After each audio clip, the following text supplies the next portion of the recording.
In this video, it is time to wake up some cars. We need to wake up Giselle and try and find where her missing headlamp clips are so we can actually fit her headlamps. We need to wake up Bella. Bella is going to be coming back on the road this month. I've just re-taxed her and we have plans for her and Bob up the back there to go touring again. Pastor Picasso should in theory be having a bit of a break before it moves to its new home, but I think the Picasso is longer than the Berlingo, so I think I can't actually leave the Picasso up here today. I want to get Ellie out, Ellie the TCV, just because she has not run for ages. It'll be good to get her out. I've just re-taxed her as well. It's a beautiful sunny day. It'll be nice to take her out for a drive if we can manage that. And I'm even wondering about getting this pair out. This pair, the Sirion and Matiz. Matiz hasn't run for months and months. The Sirion more recently, but could do with a bit of a run just to make sure everything's working. I'm pondering, I'm thinking of going to Elke in the Netherlands, which is like Festival of the Unexceptional for Dutch cars, and I'm wondering about taking the Matiz to that. I think it's probably the car that qualifies most, but stay tuned. That is going to depend on finances, because there's the ferry, accommodation, there's digging this car out, finding out what's wrong with it. There's quite a lot to consider, but you know, I've already taken this car to the Netherlands, already taken this car to the Netherlands, so it'd be nice to take something different. And no, it won't be Tuk. Tuk does need to come out as well. No, she might be outside today's scope. She might have to come out because I think she might be actually blocking Bob from coming out, although if I get Ellie out then I can swing Bob over. There's stuff everywhere, isn't there? What a mess. So yeah, it's a slightly chaotic one. I haven't got the decent mic with me, or rather I have, but it's charging because I discovered the battery's entirely flat. That's helpful. So yeah, it's going to be a bit chaotic. Can you imagine chaos on Hubnut? I know it sounds so very unlike me. I think what I might actually do is get Bella out first, because Bella out just gives us a lot more space. So I have to move Giselle's front wheel out of the way. It still contains her indicators and her airbox assembly variously. That's got bolts in it because that's what holds in the air cleaner assembly, and here is the main part of it. There we go. So we're clear to get Bella out. Pop a mirror out, that might be helpful. There we go. Now I've already had people asking how the Berlingo and the Picasso compare. I will film that, but obviously I'll need my microphone all working for that, so that's probably not going to be a today job. Might be one we do after Easter, because we do still want to go away in Bella and Bob, but we've already been back here in Wales for 2 days and haven't achieved anything at all. So yeah, less than ideal. We've just been utterly wiped out. Miss Hubnut's suffering really badly with asthma at the moment, and I've just been feeling exhausted. I don't know if it's remnants of COVID or just the fact that we never stop. Maybe it's that one. Yeah, it could be that one. Yeah, because Hubnut cable ties available at the Hubnut store, and that's not all that's available at the Hubnut store. Haven't got one on any of these cars. Let's go have a look and see what I've got. Because we've got something else. Popular demand meant I had to restock them. Oh yes, I've got one of our prototypes, our dual colour prototypes. Orange and white Hubnut stickers. The basic design is back in stock by popular demand. Obviously we've also got the internal Hubnuts, external Hubnuts. We've got Powerlesses, more. We've got I Love Tuks. We've got a whole heap of stickers all available at the Hubnut store. So if you like stickers, go and have a look. Right, just grab Bella's keys and we'll get her out first. Well, this is probably the worst jeopardy of all time. Will a perfectly reasonably modern car that hasn't run for a couple of weeks actually start? I've got a steering wheel lock on apparently, which makes it difficult to do one-handed. There we go, and start we go.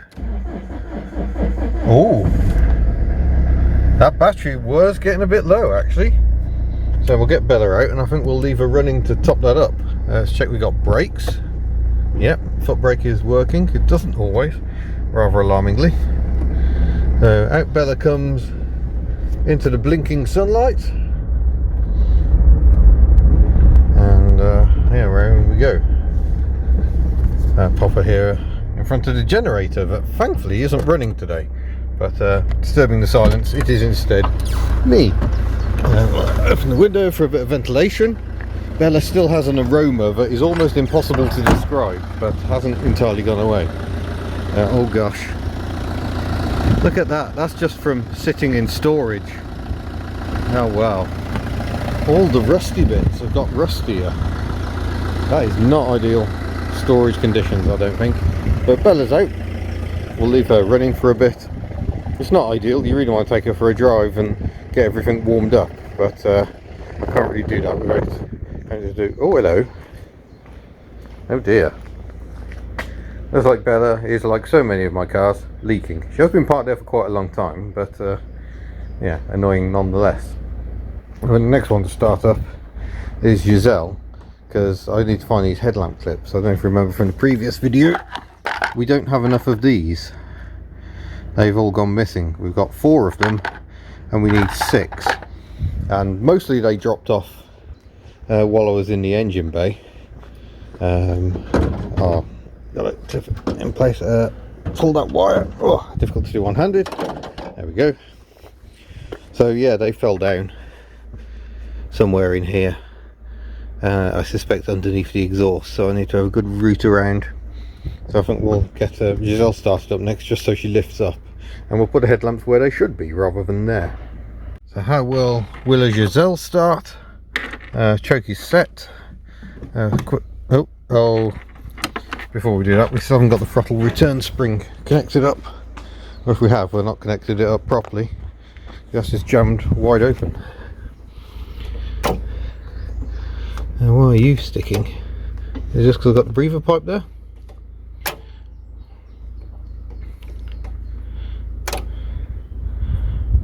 I don't seem the most amount of tension. Try and tension that up a bit more. Don't want to start an engine where the throttle is jammed wide open when it's been sitting for ages. Throttle down, throttle up. Marvellous. Neutral. Ooh, interesting noise, Giselle. Fuel's all drained out the carburettor again.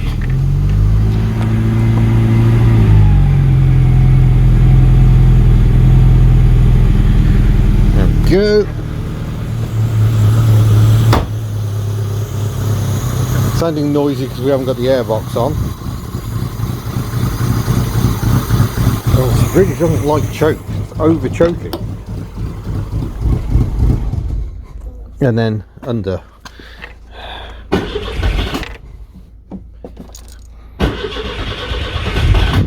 Oh, come on, Giselle. The choke doesn't seem to work very well on this car at the moment. It over chokes but under revs.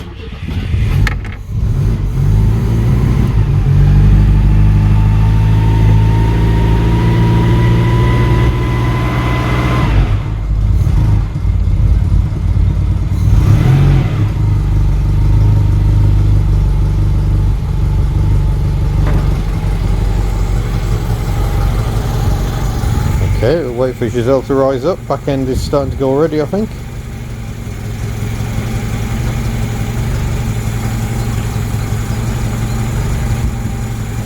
I don't know how you could not own a car that does this, to be honest.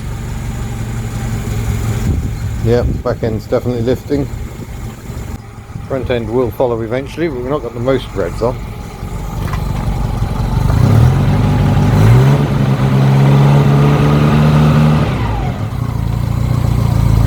Go. Oh, the wonders never cease. Right, see if we can find these clips. Well, the good news is I found the bits. And I got a full set of 6. They were lost variously under the exhaust and things like that. So I didn't need to lift the car up at all. In fact, it made it more difficult because now the exhaust is hot. But nonetheless, it's good to get it running. Exhaust is sounding a bit blowy on this middle clamp again.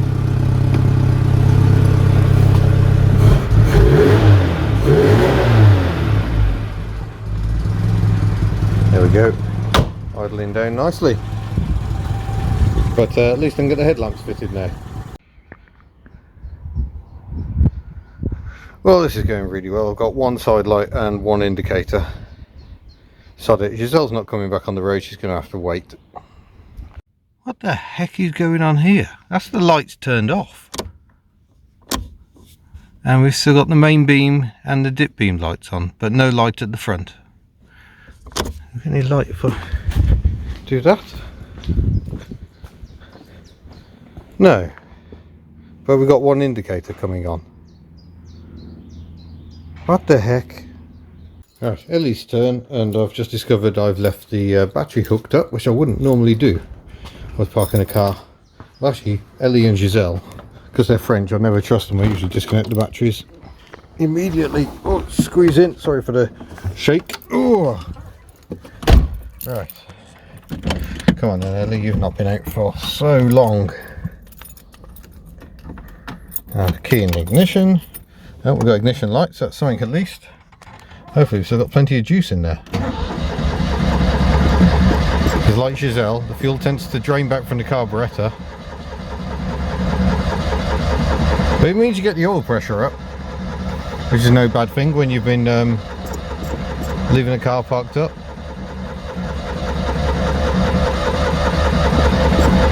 Some fuel there somewhere, Ellie. There it is. Oh, such a lovely engine.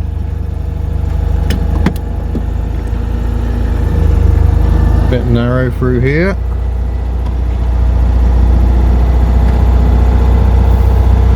Realise I can't actually open the window to push the mirror back.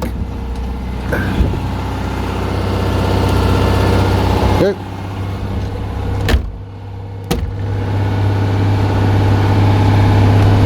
Lovely. There's Miss Daisy in the back.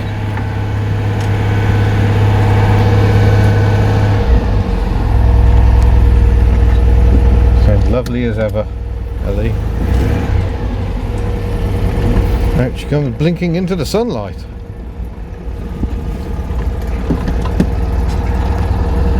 That makes me happy. Oh, sorry for the wind noise. Happy times. Hashtag not my Audi. Oh, let's get Miss Daisy out. After all, she's one of the few cars on the fleet that actually has a Hubnut keyring available from the store now, just £5. Locked it, did I? Oh, central locking operates, that's a good sign. Sorry Miss Daisy, you've been rather abandoned up here. Let's see if she wants to start. Don't need the heater fan up. Of course she wants to start. Took a while to get her oil pressure up there. It's the problem with these modern engines, they start so quick. Whereas the old cars crank a bit and it gives them time to get the oil pressure up. But we've got oil pressure now. Let's just creep out of here without hitting all those wheels I seem to have acquired. Why have I acquired more 2CV wheels? Always a bit close on the bob.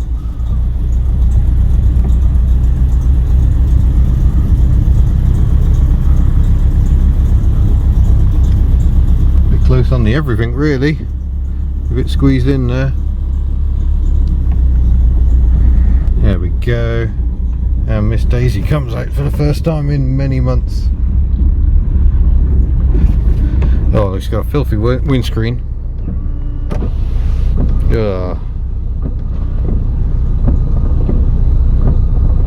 Right, I'm just going to give Miss Daisy a bit of exercise around the yard.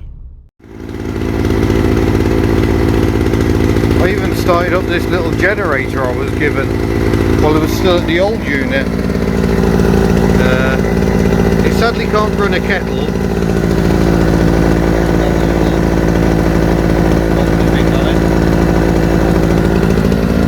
You wouldn't charge an electric car on it, but it is tiny. Well, I finally got the microphone working properly, which is good because it's still quite windy, but I don't have a decent enough phone mount. I've got another one I've bought here which is hopeless and won't stay stuck to the windscreen, so unfortunately you can't come for a drive with me, but well, dear viewer, you're in luck because I actually have stuff working now. I've been home for my lunch, had a nice little bacon sandwich, feel much revived, but unfortunately we've got a little problem with Ellie, so we're going back to the unit. So I'll get you mounted up, and we'll continue the journey.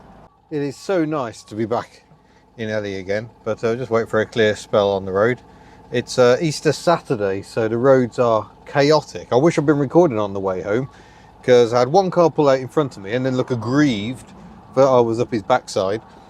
And then someone else tried pulling out of a junction to turn right as I was turning into it. And how they missed me, I really don't know. I had to sort of throw Ellie into a bit of a wide turn, which must have looked very exciting for anyone on the outside. But here we go.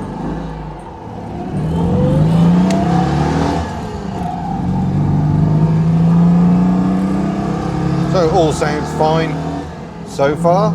Lovely to have the roof off. Oh, I've missed this. May not have missed the noise levels quite so much. Rattling is just the windows, I think. As we come to a right turn, I don't know if we'll hear it. No, can't hear it now, typically. On right turns there's a knocking sound, and I know exactly what that is. We've had that before. Just check that door's shut. Yeah. Just the typical shakes and rattles of a 2CV going down the road. So much fun with 29 brake horsepower. So yeah, we should get back to the unit and have a look at what's going on. But yeah, aren't 2CVs just the best? Slightly lacking in torque compared to what I've been used to driving of late.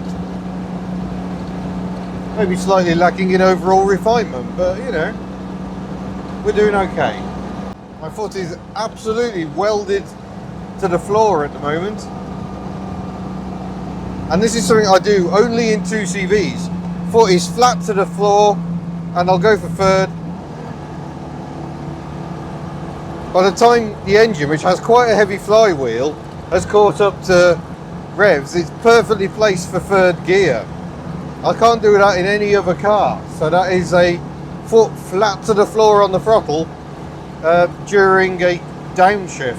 Right, adjust the indicators a bit there, just catching the gear lever there. I probably need to tighten the clamp that holds these lights in place, these stalks rather. Yeah, I get so depressed when I'm not driving the 2CV, so it's good to have her out again. Although road tax has now gone up to £210 a year for this car, and I pay by direct debit, so that's another 5% on top. That means I can pay monthly. And when you pay monthly, it means you can take months off, which is what I've just done. So Ellie wasn't on the road in March, along with most of the fleet, just to try and save a bit of money, because it's starting to add up having so many cars on the road. These little engines, they love the revs, they thrive on it. Labouring them is terrible for them. It's better to just use the revs and keep them screaming along. Still haven't had a chance to look at Ellie's engine and work out what has gone wrong with it, but we are still planning to do that work. But yeah, we'll go and get her back to the unit and we'll see what this knocking noise is that you can't hear. At the risk of looking dangerously professional, I've actually got my gloves. This wheel's looking very crusty, and I suspect that is our problem very much.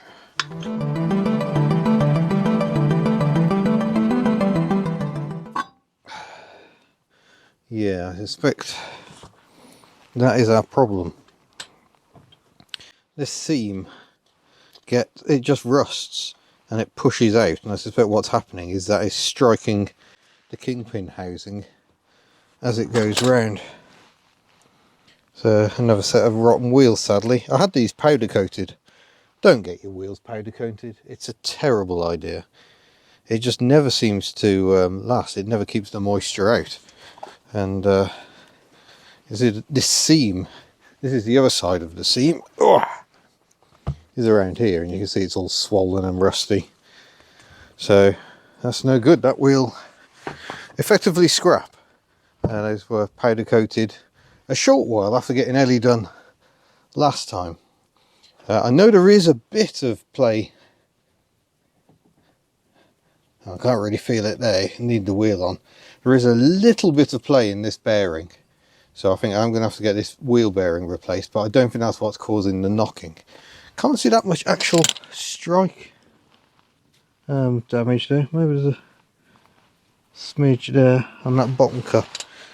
Let me try and film that with a mobile, because that has actually got the ability to focus on it, I think.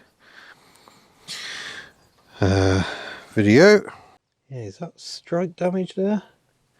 It's those little witness marks. They look like witness marks.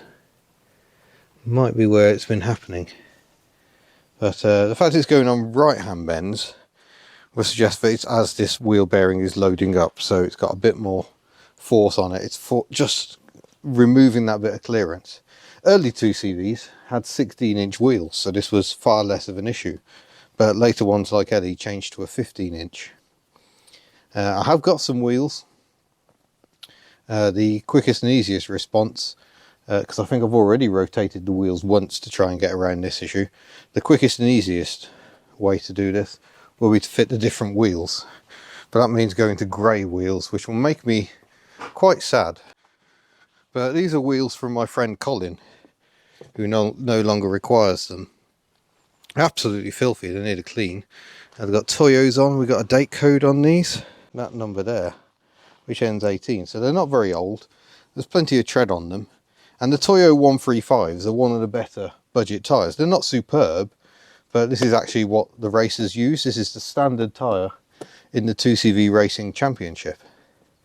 So I think the easiest thing to do is just to chuck these on. If you look at the inside of this wheel, look, there is no lifting in there at all. It's all absolutely immaculate. What I might do is just give it a bit of a clean up if I can, and put some wax. I've got some Built Hamber anti-corrosion wax, and just spray that around the seam. Of course, I can't just change one wheel. I've got to change both the fronts, because the Toyos are 135s. And Ellie is currently wearing 125s. So we must have the same size tyres on one axle. I know there's also a saying that says the widest ones should go on the back, but I think that really dates back to the days of rear wheel drive, where you'd want the traction. Oh, oil seems to be leaking out of my jack. Marvellous. Has had a lot of use over the years. Okay, leave the jack in place as well. I forgot to undo the wheel nuts. So I think I'm going to get the whizzy gun. I'm going to be levering on those too hard. So this is turning into a slightly longer video than I thought.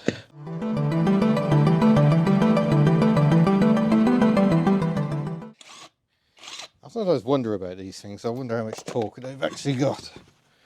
Oh crikey, there's actually bits of rust floating around in this one. But yeah, this one is much better condition. The lip is nowhere near as bad, so that wheel's alright actually. But nonetheless, it'll have to come off. And while we're here, I can grease up the track rod ends, because I've actually got grease nipples and kingpins. Be another good thing to do. Oh hello, I can see a spanner in the tray at the back of the engine. Let's see if we can get our hands on that. It might even be an elusive 10mm, you know. Come on, you there you are. Nope, it's a 7/16. There you go, that's just been banging around in Ellie for God knows how long. Right, where's my grease gun? Well, there we go, folks. Place your bets on how long it'll be until these temporary grey wheels actually get sorted out. I'd rather do with a bit more actually enjoying this 2CV really, rather than do more work on it. But she does need work, poor love. Just did final tightening on these. Obviously I didn't do them back up with a rattle gun again.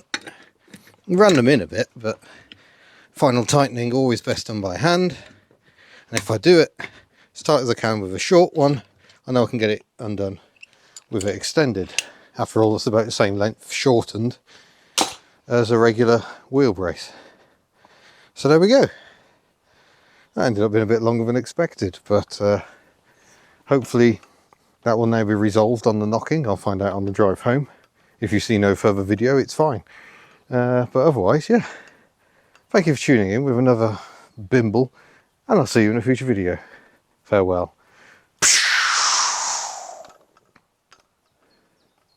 Oh, do you want to buy these? We've got loads of these. They're clear. Ooh.